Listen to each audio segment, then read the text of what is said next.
চাওক সুৰাৰ বিপণীৰ ক্ষেত্ৰত কালিও মই আপোনালোকক কৈছোঁ যে এই নিৰ্দেশটো সুৰাৰ ক্ষেত্ৰত প্ৰযোজ্য নহয়, ঠিক আছে।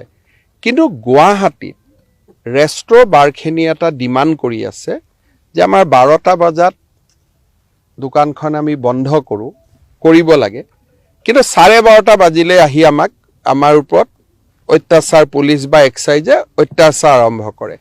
গতিকে আমাক 2টা বজালৈকে চলাব দিয়ক। কালিও মই কৈছোঁ যে এইটো ক্ষেত্ৰত আমি সিদ্ধান্ত লোৱা নাই, আমি বিবেচনা কৰিম। কিন্তু ইয়াৰ আৰু তাৰ দুটা ইস্যু বেলেগ বেলেগ। 24 ঘণ্টা দোকান খোলাৰ লগত সুৰাটো আপোনালোকে লিংক কৰি দিলে যোৱাকালি, সেইটোতো ময়ো বুজি নাপালোঁ। দুটা সম্পূৰ্ণ বেলেগ বেলেগ ইস্যু। মই কৈছোঁ যে গুৱাহাটীত কিছু এটা দাবী আছে যে 12টাৰ পৰা 2টা কৰি দিব পাৰি নেকি, তাকো যিখিনিয়ে ভাত তাত খাই মানে ৰেষ্টুৰেণ্টটো 12। এই যে মানসিকতাটো, মইতো কৈছোঁ যে অসমৰ পৰিৱৰ্তন হ'লে মানসিকতাৰ পৰিৱৰ্তন হ'ব লাগিব। মই কৈছোঁ 24 ঘণ্টা দোকান খোলা ৰাখিব, আপোনালোকে কোৱা নাই মন্দিৰ খোলা ৰাখিব নেকি, আপোনালোকে কোৱা নাই বাছ আস্থান খোলা ৰাখিব নেকি। আপোনালোকৰ মাইণ্ডটো লগে লগে মদত গৈছে যে মদৰ দোকান খোলা ৰাখিব নেকি। তাৰমানে এটা চিন্তা কৰক, আমি কিমান ঋণাত্মক পৰিৱেশত বাস কৰোঁ। কোনেও কিন্তু নুসুধিলে ছাৰ মন্দিৰো খোলা থাকিব নেকি, ছাৰ নামঘৰো খোলা থাকিব নেকি।